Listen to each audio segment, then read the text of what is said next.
과르네리는요, 악기 만드는 능력을 하나님께 받고자 간구했던 사람이었던 것 같아요. 데일 제수가 그게 이름이 아니에요. 악기 안에 보면 과르네리라고 써있는 라벨이 있는데, 과르네리 옆에 데일 제수라고 IHS라는 이오타 에스타 시그마, 그리스어로 예수님을 뜻한다고 합니다. 과르네리 vs 스트라디바리, 그들의 사이가 좋았을지 나빴을지, 그들의 관계는 도대체 무엇이었을지.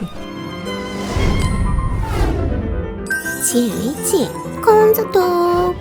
우리가 알고 있었던 스트라디바리와 과르네리, 과다니니 세계 3대 명기죠. 하지만 요즘은 과르네리 vs 스트라디바리 이렇게 된 것 같죠. 근데 그들이 같은 선생님 제자였다는 거 알고 계시나요? 18세기 크레모나에서 한 선생님 제자로서 그들의 사이가 좋았을지 나빴을지, 그들의 관계는 도대체 무엇이었을지 같이 이야기를 해볼까 싶어가지고 준비를 해봤는데요. 지금부터 한번 가보도록 하겠습니다. Don't forget to subscribe. 구독해주세요.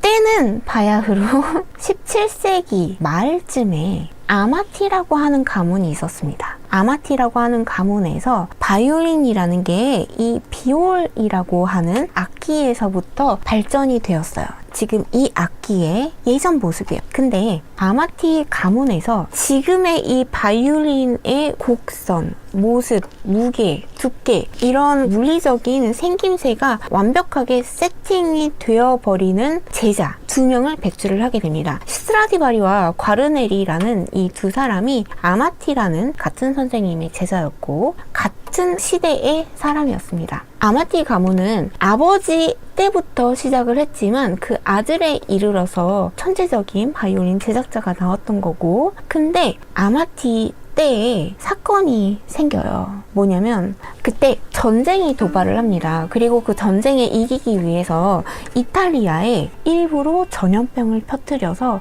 굉장히 많은 사람들이 죽게 됩니다. 그런 기근에 누가 문화 활동을, 여가 생활을 하겠어요. 완전히 다 초토화가 됩니다.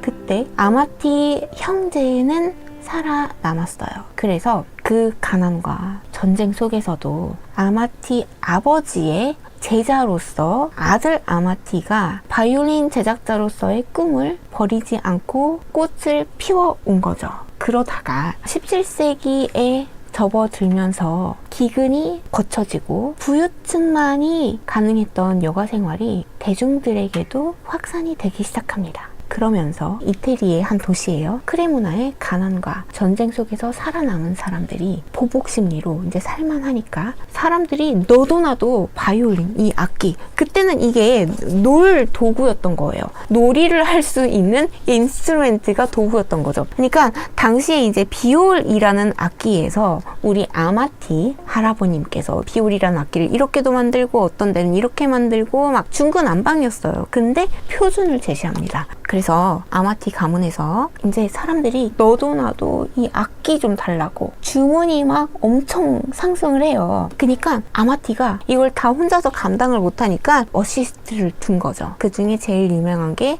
과르네리, 과다니니, 스트라디바리가 된 거예요. 이 중에서 우리는 스트라디바리를 잘 알고 있죠. 제일 유명하기도 하고. 근데 이 스트라디바리도 그렇고 지금은 과르네리, 양대 산맥으로 불리는 이 사람들이, 스트라디바리라는 게 사람 이름의 성이에요. 알고 계시겠지만. 근데 아마티가 그랬던 것처럼 우리 장인 정신이 할아버지가 했던 거를 아버지가 물려받고 아버지가 했던 일을 나도 어릴 때부터 보고 자라서 그 일밖에 몰라요. 그래서 이제 3대가 물려받아서 진정한 장인으로 거듭나게 되죠. 진정한 장인 정신은 이태리 크레모나에서 왔다고 할 수 있겠습니다. 그래서 족보를 보면 이래요. 스트라디바리는 참 희한한 게 아버지만큼 아들들이 유명하지는 않아요. 생각을 해보면 남아있는 악기들이 과르네리보다 스트라디바리가 더 많거든요. 그렇게 따지면 스트라디바리가 아주 워커홀릭이었다는 걸 알 수 있죠. 악기를 많이 만들었어요.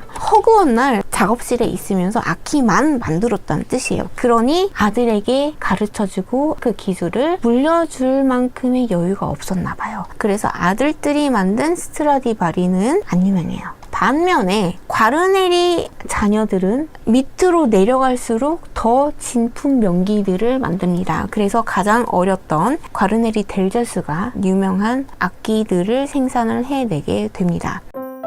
Smash that like button. 구독해주세요.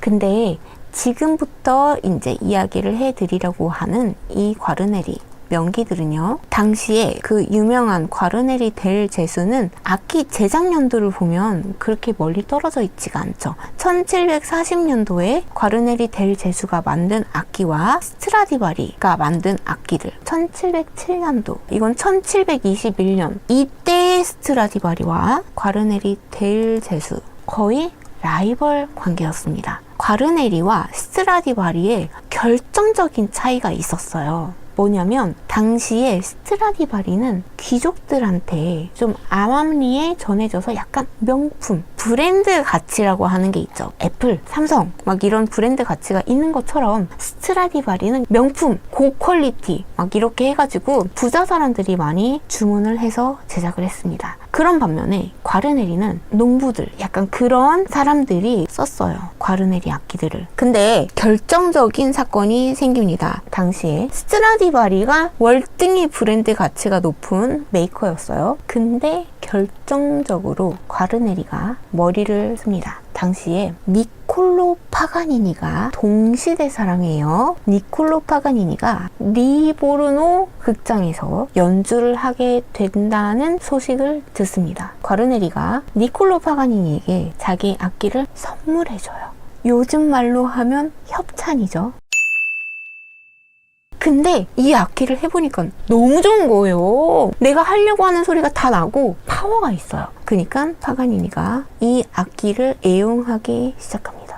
그 악기가 바로 그 유명한 일카노네라고 해가지고 지금 또 파가니니 국제 콩쿠르에서 1위 입상을 한 사람들은 파가니니가 애용했던 이 악기를 사용할 수 있는 혜택을 받게 되죠. 파가니니가 이 과르네리라는 악기를 주구장창 하게 되는데요. 그 파가니니가 그냥 연주자가 아니었죠. 악마의 바이올리니스트였죠. 그러니 입소문이 나기 시작합니다. 악마의 바이올리니스트니까 저렇게 하는 거야 와 함께 아니야, 그 사람이 갖고 연주하는 그 하드웨어가 엄청난 것 같아.